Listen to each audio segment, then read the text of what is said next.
ان پہ کیس کس نے بنایا تھا؟ چونکہ مجھے یاد ہے آپ نے یہ رانا صاحب کو مخاطب کرتے ہوئے کہا تھا نا کہ جب آپ کو گرفتار کیا گیا تو میں نے نارکوٹکس کے افسران سے یہ پوچھا کہ اپنے بچوں کی اولادوں کی قسمیں کھا کے بتاؤ کہ کیا رانا ثناء اللہ کو منشیات کے ساتھ پکڑا، تو انہوں نے قسمیں کھا کر آپ کو پھر کیا یقین دلایا تھا؟ میرے سامنے نہیں، یہ خان صاحب کے ساتھ کیبنٹ کے ساتھ میراتھن خان صاحب نے مختلف کہا یہی چینلز بات میں کہی تھی، سب چینلز پہ ہوئی. اصل میں کیس صحیح تھا وہ یا رانا ثناء اللہ بے قصور؟ میری عرض تو سنیں نا، میں نے بارہا chief justice of the supreme court کو، آرمی چیف کو ریکویسٹ کی آن ڈفرنٹ فورمز کہ آپ انکوائری کنڈکٹ کریں، جتنے بھی سٹیک ہولڈرز ہیں ان سب کو بلائیں. نمبر 1، اگر وہ جھوٹا مقدمہ تھا تو جس نے بنایا تھا ہی اور شی نیڈ ٹو بی پینلائزڈ. آپ اس وقت وزیر تھے، آپ کو ٹرائل شروع کرنے سے پہلے یہ انویسٹیگیٹ نہیں کرانا چاہیے تھا؟ پھر پہلے مولانا صاحب بری ہو گئے، اس کا مطلب مقدمہ غلط تھا نا شہریار آفریدی صاحب. میں آج بھی ایک چیز کا اسٹانچ بلیور ہوں. کیوں ایک بندہ کہے گا کہ میں اپنی اولاد کی قسم کھاتا ہوں؟ 1 سال رانا ثناء اللہ جیل میں رہے تھے اور یہ بڑا پیریڈ ہوتا ہے سر. میں آج بھی اس چیز پہ قائم ہوں. اگر رانا ثناء اللہ صاحب بے گناہ تھے تو جنہوں نے بھی ان پر بنایا، میں نے فلور آف دی کی ان کو کلمہ نصیب نہ ہو. ٹھیک ہے جی. اگر رانا ثناء اللہ بے گناہ نہیں ہے تو اللہ کی پکڑ جو پارٹی کے نظریاتی لوگ تھے، تاثر یہ ہے کہ وہ سائیڈ لائن ہو گئے ہیں، ان کو سائیڈ پہ کر دیا گیا ہے، وہ اب نظر نہیں آتے. اب جیسے مذاکراتی کمیٹی بنی تھی، شہریار آفریدی جو ہے وہ اس مذاکراتی کمیٹی کے ممبر کیوں نہیں ہو سکتے تھے؟ اور آپ تو پاکستان تحریک انصاف کی کسی بھی سیاسی کمیٹی کے ممبر نہیں ہوتے، کیوں؟ اس کا جواب خان صاحب آپ کو دے سکتے ہیں، میں نہیں دے سکتا. آپ دینا، آپ کو کیا لگتا ہے؟ خان صاحب سے تو انشاءاللہ باہر آئیں گے تو پوچھیں گے. عہدوں رتبوں کے لیے خان صاحب کے پاس نہیں آیا تھا، پی ٹی آئی میں نہیں آیا تھا. عہدوں کی بات نہیں ہے، ٹرسٹ کی بات ہے. گروپ فیس ہیں آپ پی ٹی آئی کا. کبھی دیکھیں رب عزت دیتا ہے نا، رب عزت دیتا ہے. میرے لیڈر نے مجھے کہا ہے کہ آپ تھوڑا سا ہولڈ کریں. آپ نے کہا، خان صاحب نے کہا تھوڑا سا ہولڈ کریں. ویسے خان صاحب بھی تھوڑا سا ہولڈ کریں نا، ان کے جو ایکس اکاؤنٹ ہے اس سے کیا کچھ پہ ٹویٹ ہو رہا ہے، اس پہ میں بات کرتی ہوں سر. لیکن آپ کو نہیں لگتا کہ آپ کی پارٹی میں اس وقت ایڈ ہاک بیسس پہ لگتا ہے کہ جو عہدے ہیں وہ دیے جا رہے ہیں، اور شہریار آفریدی صاحب جو بھی اوپر آتا ہے پھر وہ مرنے مارنے لاشیں اور یہ جنازے ان کی باتیں شروع کر دیتا ہے؟ سر اب یہ اس طرح کی جو بیانات ہیں، ان کی وجہ سے اتنا کچھ بھگتا جا چکا ہے، برداشت کیا ہے، تو ابھی تک سمجھ نہیں آ رہی کہ اب اس طرح کی باتیں نہیں کرنی ہے، آگے بڑھنے کی بات کرنی ہے، راستہ نکالنا ہے. سر پارس، میری 3 بیٹیاں اور 1 بیٹا، پاکستانی رہنا چاہتے.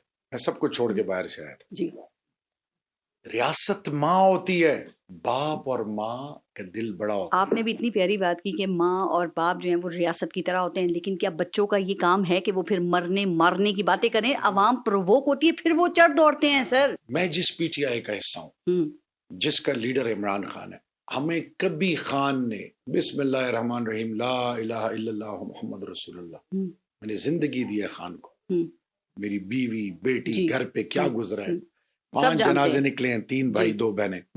آج تک خان کی زبان سے میں نے یہ نہیں سنا کہ خدا نخواستہ ڈنڈا اٹھاؤ، نقصان پہنچاؤ. یہ پتہ نہیں کدھر سے. آپ نے 8 فروری کو جو ابھی جلسہ ہوا تھا تو اس میں آپ نے علی امین گنڈا پور اور جنید اکبر کے بیانات سنے. وہ کہہ رہے ہیں گولیاں ہمارے پاس بھی ہیں. اپنے لوگوں پہ کوئی گولیاں برساتا ہے؟ آپ سے میں پوچھتا، کہتے ہیں نہیں چلائی ہم نے. کدھر یہ کو کیسے ڈیڈ باڈیز کیسے دی گئیں؟ پوچھیں ان کے گھروں کے افراد سے. میں صرف یہ نہیں کہنا چاہتا، میں یہ کہنا چاہتا ہوں کہ ایک بہتر پاکستان کے لیے، باوقار غیرت مند پاکستان کے لیے سب کو سر جوڑنا ہوگا. سر بالکل جوڑنا ہوگا، لیکن آپ لوگوں کی یہ پالیسی سمجھ نہیں آ رہی ہے کہ ایک طرف آپ کے یہاں پہ لوگ اسٹیبلشمنٹ کے خلاف بات کر رہے ہیں. میں پھر ریپیٹ کر رہی ہوں، کون اسٹیبلشمنٹ؟ سر یہ کس کو کہہ رہے ہیں مار دو، کس نے کہا جنازے؟ یہ آپ کے جنید اکبر اور علی امین گنڈا پور یہ باتیں کرتے رہے ہیں. تو سنیں میری بات سنیں. اچھا، اور جو باہر بیٹھی ہوئی آپ کی پاکستان تحریک انصاف کی لیڈرشپ، وہ کیا کر رہی ہے سر؟ اب وہ لوگ کرتے کیا ہیں، خان کی تصویر لگا کے یہ باقی پارٹیوں کے میں نام نہیں لینا چاہتی جو لوگ باہر بیٹھے ہوئے ہیں وہ بھی باتیں کر رہے ہیں. سن تو لیں. ایک بندہ ہے باہر بیٹھا ہوا ہے اور وہ ریٹنگ کے لیے، پیسوں کے لیے ایک عجیب کہانیاں، من گڑت کہانیاں بنا رہے ہیں. What Khan has to do with it؟ Party کے لوگوں کی بات کر رہی ہوں. کمپلیٹ تو کرنے دیں. آپ کچھ اور سمجھ رہے ہیں، سپورٹرز کی بات. میری بات تو کمپلیٹ کرنے دیں. کچھ وی لاگرز ہیں، کچھ ایکٹیوسٹ، سوشل میڈیا ایکٹیوسٹ بنے ہیں، خان کی تصویر لگا کے اپنی anti Imran Khan, anti Pakistan venom غلاظت پھیلاتے ہیں. ٹھیک ہے جی، ڈسون کرتے ہیں آپ انہیں. میں ان کو ڈسون کرتا ہوں. خان کیا کہتا ہے کہ میری زندگی سے زیادہ اہمیت افواج پاکستان. ابھی جو خان نے خط لکھے ہیں، کیا میسج دیا ہے کہ بھئی اس ملک میں فوج کا جو انسٹیٹیوشن ہے اس کی کریڈیبلٹی کے لیے، اس ملک میں امن کے لیے آپ کسی کو سپورٹ نہ کریں. اتنی اچھی باتیں آپ کر رہے ہیں، ساری باتیں اقتدار سے باہر نکل کے یاد آتی ہے. ماحول تو دونوں طرف نے بنانا ہوتا ہے. اس وقت پارلیمنٹ میں کیا ہو رہا ہے، کس طرح کے الفاظ استعمال ہو رہے ہیں. میں پھر کہہ رہی ہوں خان صاحب کا ٹویٹر بھی خاموش نہیں ہوتا. سر یہ مذاکرات کامیاب کیسے ہوں گے، آپ آگے کیسے بڑھیں گے؟ مذاکرات کے لیے خان نے ان کو ایک روڈ میپ دیا تھا، شرائط کا کیا شرائط رکھی نا، دو اپنے لیے مانگا کچھ. سر مذاکرات شرائط پہ ہوتے ہیں. خان نے کبھی یہ کہا کہ مجھے باہر نکالیں؟ خان نے کہا کہ قوم کے سامنے حقیقت آئے. جوڈیشل کمیشن کی بات کیا ہوگا جوڈیشل کمیشن سے، مجھے بتائیں ذرا. پتہ چل جائے نہیں کتنے پاکستان میں جوڈیشل کمیشن بنے ہیں، کوئی نتائج سامنے آ سکے ہیں ابھی تک؟ حمود الرحمان میری بہن آپ کہہ رہی ہیں، ایبٹ آباد کمیشن آپ یہ کہہ رہی ہیں. دیکھیں آج میں آپ کو بتاؤں، کیا پھر پوری عمر ہم نے اسی طرح رہنا ہے؟ میں تو کہہ رہی ہوں کتنے جوڈیشل کمیشن بنیں گے؟ اس ملک میں کبھی بھی آئین اور قانون کی بالادستی نہیں ہونی، حق اور سچ نہیں بتانا، ہر چیز کو کارپیٹ کے اندر رکھنا ہے، ہر چیز کو دبانا ہے. دیکھیں قومیں کہاں سے کہاں چلی گئی ہیں، ہم کہاں چلے گئے ہیں. 1960 کے عشرے میں جرمنی کو یہ ملک قرضہ دیتا ہے، اور آج جرمنی کہاں ہے، پاکستان کہاں ہے.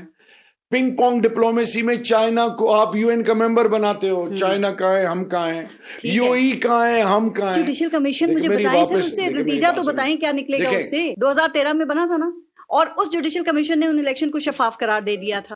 ہمیں اینڈ ریزلٹ سے مطلب نہیں ہے، ہمیں ایک چیز سے مطلب ہے کہ اس ملک میں اکاؤنٹیبلٹی ہو، اس ملک میں لیگل پروسیس کسی کے ماتحت نہ ہو، اس ملک میں کوئی کسی کے جھنڈے کے نیچے یا ڈنڈے کے نیچے یا ہاتھ کے نیچے کام نہ کرے. یہ یاد رکھنا ہے پھر جب گورنمنٹ میں آنا ہے تو ان باتوں کو بھی.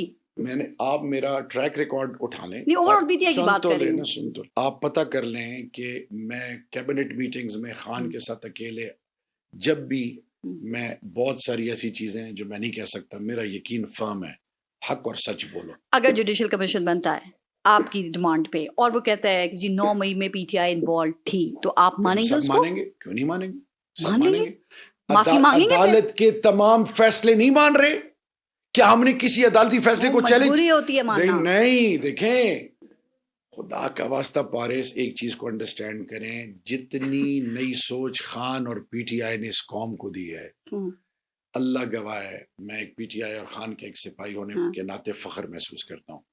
اور یہی چیز that is the only thing which keeps me moving, keeps me going.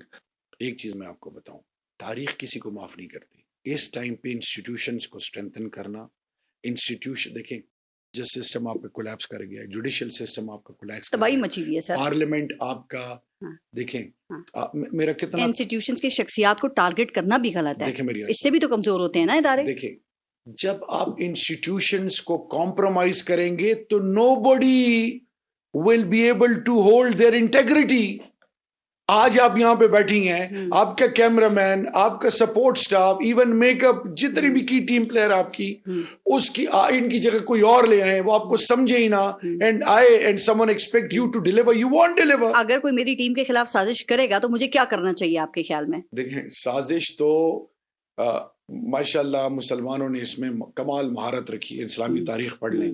سازش کون کرتا ہے؟ جو بزدل ہو، کمزور ہو، جو اچھا نہیں چاہتا، بدنیت ہو. ٹھیک ہے، آپ نہیں پسند، آپ ہیڈ آن لیں، بات کریں. میں ایک چیز آپ کو بتاؤں، میرا یقین ہے، اور یہ میری سٹیٹمنٹ جو ہے یہ آگ لگا دے گی، اس ٹائم پہ ہمیں ہوش کے ناخن لینے چاہیے، سب کو اکراس دا بورڈ. دیکھیں پاکستان ہے تو ہم سب ہیں، بے شک.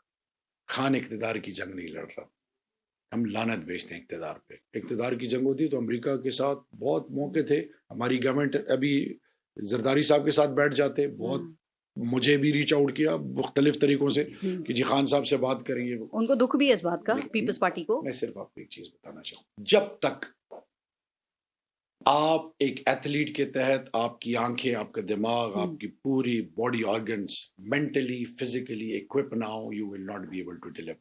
پاکستان اس وقت آج دنیا میں کب تک اس کو ڈریگ کریں گے؟